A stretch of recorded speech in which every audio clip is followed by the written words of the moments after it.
వాళ్ళే ఆలోచించాలి, బాబు గారు ఏంటని చెప్పాలి. ఇక సాక్షి వియ్యంకుల ప్యాకేజీ బాబుకి బాక DP2లో వాటా ఇక్కడ ప్రధానంగా హైలైట్ చేశారు సాక్షిలో. అమరావతి ముసుగులో దోచుకో పంచుకో తినుకో.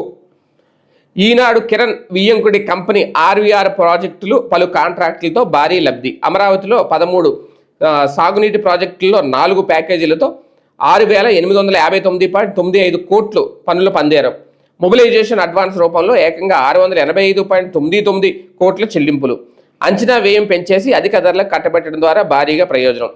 నిత్యం ఉషోదయంతో సత్యం నినదించుగాక అంటూ తెలుగు లోగిళ్లను బురిడీ కొట్టిస్తూ తెల్లారింది మొదలు అనిత్యం అసత్యాలను అచ్చోసి ఒక పార్టీకి కొమ్ము కాసి దశాబ్దాలుగా ఈనాడును ఎలా నడిపారో మనమంతా చూస్తూనే ఉన్నాం. ఇక ఇప్పుడు చంద్రబాబు చెబుతున్న అమరావతి ఆచరణ సాధ్యం కాదని ప్రపంచమంతా మొత్తుకుంటున్నా అది ఎప్పటికీ జరగదని, రోడ్లు వేయడానికి దశాబ్దాలుగా పడుతుందని తెలిసినా దీనివల్ల రాష్ట్రానికి రాజధాని లేకుండా పోతుందని అంతా హెచ్చరిస్తున్నా ఎల్లో మీడియా మాత్రం గంగవెర్రులెత్తుతోంది. ఎందుకు అంటే స్వయంగా ఈనాడు కిరణ్ వియ్యంకుడిని ముందు పెట్టి అమరావతి ముసుగులో ఈ ముఠా వేల కోట్ల కాంట్రాక్టులు చేజిక్కించుకుని లబ్ధి పొందుతుంది కాబట్టే వీళ్లకు రాష్ట్ర ప్రయోజనాలతో ఏమాత్రం సంబంధం లేదు.